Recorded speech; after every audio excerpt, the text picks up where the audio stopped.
speak many times, so he knows how that goes. Unfortunately, that's right. No jokes tonight, though. Thanks, everyone. So, on behalf of my friend David Newmeyer, who is the president of the Legal Services Corporation of Virginia, David is also the chairman of a Virginia State Bar Committee called EGAD Virginia, which is the Entry, Growth, and Distribution of Virginia Attorneys Study Committee. This initiative was launched by past Virginia State Bar President Chitty James, continues under the leadership of our current president, Mike York. Together they focused on addressing a challenge that strikes at the heart of the cause of justice, which is this will surprise people to hear, this is the declining number of attorneys practicing in Virginia, particularly in regions identified as lagging circuits. So in Virginia, there's about 50,000 lawyers, and of those, about 35,000 actually practice. And if you remove Fairfax, Richmond, and Virginia Beach, that leaves, in the whole rest of the state, about 3,600 lawyers for 90% of the geographic area of Virginia. So what that does is it creates a problem with legal deserts in the lawyer population. So you have areas where there are no lawyers, vast areas where there are no lawyers, which deprives people of access to justice.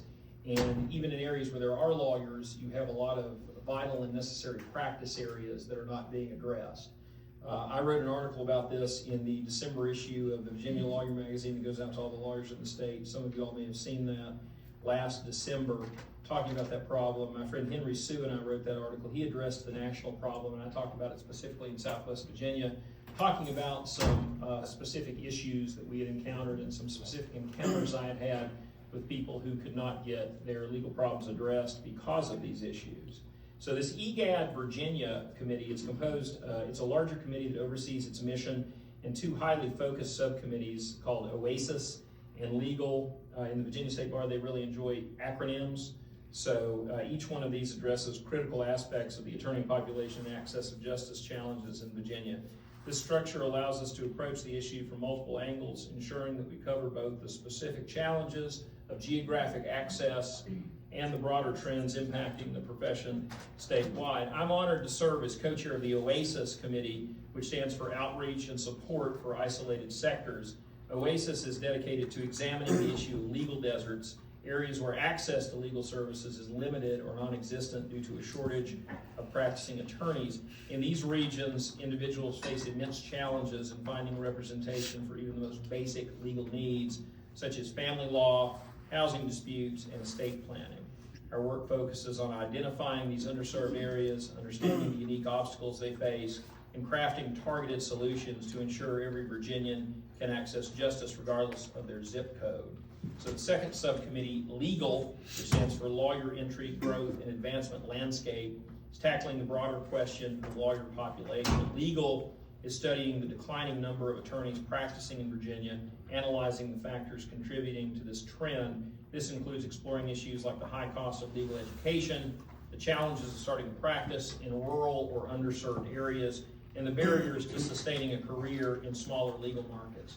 Legal's work complements OASIS by addressing the pipeline of lawyers entering the profession and how they are distributed across the Commonwealth. Together, these subcommittees represent a comprehensive approach to a multifaceted problem.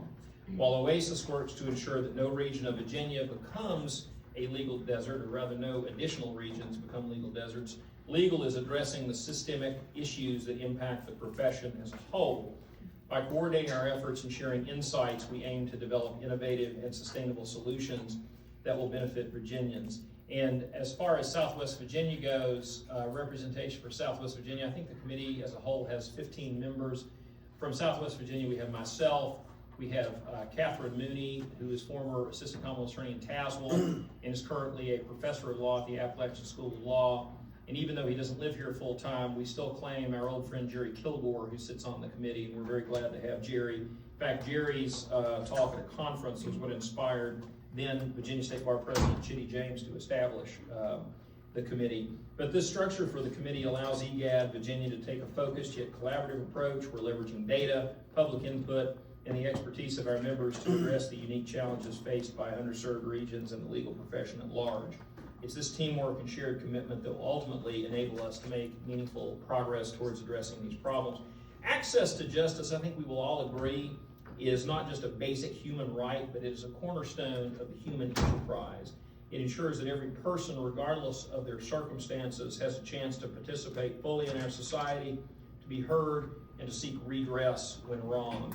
It is through access to justice that communities thrive, conflicts are resolved, and hope is restored. When any Virginian is denied this access, it weakens not only their individual potential, but also the shared fabric of our Commonwealth and beyond.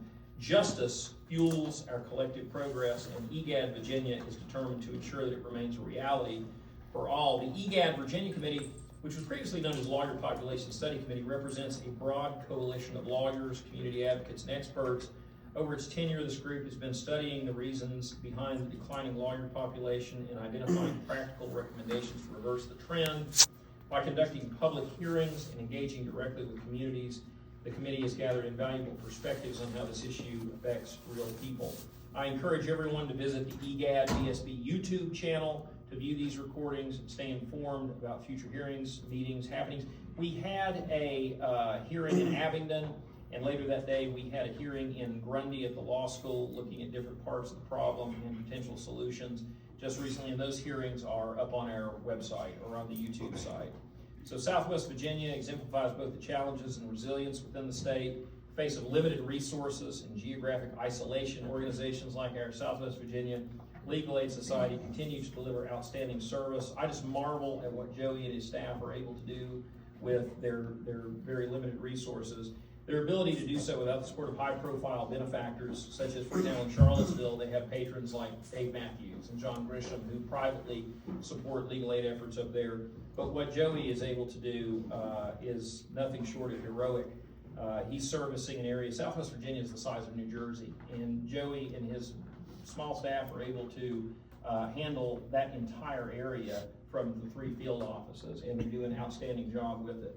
And they make the most of every dollar and every volunteer, serving as a model dedication to the mission of justice for all. I describe it as heroic. It's the Lord's work that they're doing. As we face these challenges, we're fortunate to have legislators who understand the critical importance of access to justice. Chief among them is our guest of honor, Senator Todd Pillion, who I know is passionate about access to justice. His leadership, I think, has been and continues to be transformative. Senator Pillion's championed initiatives to strengthen education, healthcare, and economic development here in Southwest Virginia, while also addressing the legal needs of underserved communities. His personal commitment and legislative vision have made a profound difference, and we are grateful for his continued advocacy. Looking ahead, EGAD Virginia will continue its work by exploring incentives to attract and retain lawyers in underserved areas such as rural practice grants, student loan forgiveness, targeted mentorship programs, collaborating with local bar associations, legal aid organizations, and the private sector to expand the availability of legal resources, and advocating for systemic changes, including increased funding for legal aid and broader access to training for lawyers interested in rural practice. These efforts will require collaboration from all of us, lawyers, lawmakers, and community members alike. Together we can ensure no Virginia is left behind when it comes to access to justice. Let me close by thanking Senator Pillion once more for his incredible leadership and service. I also extend my deepest gratitude to the Southwest Virginia Legal Aid Society and all those who work tirelessly to serve our communities. Finally, to everyone hearing this, please don't hesitate to contact me directly with your thoughts and suggestions. Your ideas and feedback are vital as we continue this work to strengthen justice in Southwest Virginia and beyond. Thank you.